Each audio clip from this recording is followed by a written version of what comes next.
Question. I just hit 100 hours on a 2019 RXT. Do I need to do anything with the supercharger? Inspection, rebuild. Depends. Do you feel that there's slippage? Depends on what kind of riding you do. Depends on how well you take care of it. I don't know. You can take it into for a general.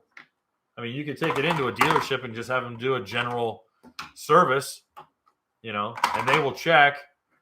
They will go ahead and they'll put a dial indicator and they will check the tension on the supercharger. All right. They're going to check your oil, see if there's, any glitter in it. They're going to do that kind of fun stuff.